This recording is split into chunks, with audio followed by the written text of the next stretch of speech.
film and TV channel. I hope you're all staying safe and well. We have a science fiction thriller for you today from Robert Rodriguez. Yes, so we're going to have a look at something called Hypnotic. Please, if you're new to the channel, push that subscribe button, push that bell notification, look into my eyes, look round my eyes, look into my eyes. Some older people will know who I'm trying to do there. Please push that subscribe button, push the bell notifications, and if you are pushing buttons, you can press that little like button. Everything film and TV. I'm trying to get a minimum of 10 likes if I can. It's proving difficult, but if you can get me towards that, I'd be very grateful. And give us your comments about this film or anything to do with film and TV. It'd be great to hear from you. Right, this stars, yes, Mr. Ben Affleck. Not everyone's cup of tea, is he? Alice Braga, J.D. Pardo, Hannah Finn, Deo Akenyi, Jeff Fahey, Jackie Earl Haley, and William Fichtner as the baddie in this one. What's it about? Well, he's determined to find his missing daughter, this guy, Austin Detective Danny Rourke, played by Ben Affleck. Instead finds himself spiralling down a rabbit hole while investigating a series of reality-bending bank robberies where he will ultimately call into question his most basic assumptions about everything and everyone in his world. Yeah, a bit Matrixy, something like that. Aided by Diana Cruz, Alice Braga, a gifted psychic, Rourke simultaneously pursues and is pursued by a lethal spectre, old Mr. Fichtner himself, the one man he believes holds a key to finding the missing girl, only to discover more than he ever bargained for. He certainly does. This was released in the US and then worldwide soon after on May the 12th, 2023. And I am recording this, so all comments and scores are at the 6th of June, 1919. I was going to say 6th of June, then 1944, D-Day, wasn't it? Of course. 6th of June, 2023. So a good while later. What are the public thinking? What's the scores on the doors? Well, the Rotten Tomatoes audience, positive, 63%, 3.6 out of 5. Of course, but my maths is correct. That's 7.2 out of 10. And they sort of, they have a little bang their heads together. They come up with a little sentence of what the public thought. And they thought Hypnotic is predictable, but it's still a fairly fun thriller with plenty of twists and turns. Yeah, fairly okay, I think. I'll go that far. Predictable. Okay, yeah, fine.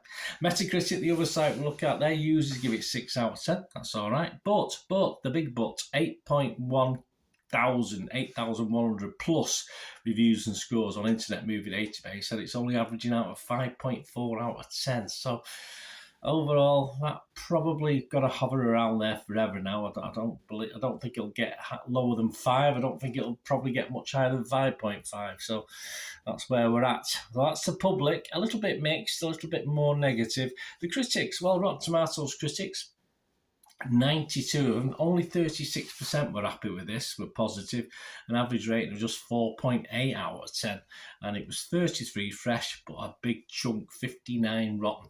Mark Commode from The Observer here in the UK, he was rotten on it. He said, at times I was reminded of the 2015 thriller Solace. I watched it, but I can't remember it offhand, in which Anthony Hopkins helped the FBI by functioning as a sort of psychic sat-nav. Somehow this is even sillier. Well, I think Anthony Hopkins is always worth a watch, isn't he? But yeah, it is science fiction, Mark. They're allowed to be a bit daft, aren't they?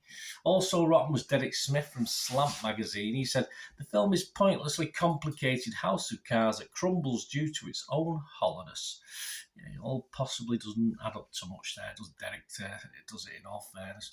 But it has its critics and it has its fans. And the fresher is Richard Rooper, one of the guys we look at, Chicago sometimes. He said, an uneven at times mesmerising and dazzling mind-bender of a psychological thriller. Same film they're watching. That plays like a drive-in movie version of a Christopher Nolan film. I mean, does he actually mean a poor man's version there? I mean, if so, that's probably fair enough. Right, website's consensus. Here we go, Rotten Tomatoes. Although Hypnotic isn't without glimmers of inspiration, the ultimate effect of this often clunky crime caper will be to leave you feeling rather sleepy. Excuse me. You know, when you pretend to yawn, it makes you yawn. It does bore just a little bit at times, unfortunately. It certainly did for me. What about Metacritic? The other side we're looking at 53 out of 100. So again, not great. 30 critics, 11 were positive. That's okay. 15 were mixed and 4 were negative. And it scored anywhere between 30 out of 100 and 80 out of 100. Movie Nation's Roger Moore gave it 38. He said, "It's easy enough to follow, but annoying that we know we're wasting brain power piecing this pointless jumble together."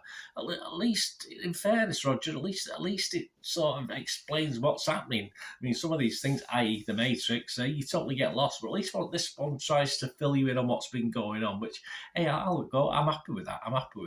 The Telegraph's Robbie Collin, though, he liked it. He gave it 80 out of 100. He said, "An entirely uproarious 90 minutes at the cinema, which asks nothing more of its audience than they keep their incredulity suspended for just a few seconds longer and keep enjoying the ride." Okay, Robbie, but was it a smooth ride? I wasn't overly convinced. Right, that brings me on to me. I've given my little thoughts and comments. It isn't a disaster. I am going to give it a score, which means it's worthwhile at least something. So I am going to give it a score. Rotten Tomatoes, yeah, I would. It's either fresh or rotten. There's no in between, as we know. I'd have to give it a fresh. I would have to give this a fresh. I mean, I'm a bit perturbed to do it, particularly because it's nothing outstanding by any means. Metacritic, the other side, I'd have to give a mix. That's a far more feel for me, a mixed version. An Internet Movie Database, I'm going to be just slightly less than what the public came up with. I would just, yes, I will give it a score. My minimum score, if we get any lower than this, if you watch my vlogs, I don't bother. I'm just going to give it a basic 5 out of 10 because bits of it were okay, but bits of it were a bit, as I said, send you to sleep a little bit, a bit boring. But as I said, at least I knew where we were going. And be careful if you watch it. Don't walk out the cinema because halfway through the credits, there's a little bit more at the end, which can be very, very annoying if you obviously want to shoot out and get your last tram or whatever. But that's how it is. Anyway, let me know what you think, guys. It'd be great to hear from you. And yeah, on this film or anything, just get in touch. Let's have a chat. Thanks for watching, guys. Until we meet again, that's one thing, don't I? Please stay safe, everyone. Bye for now.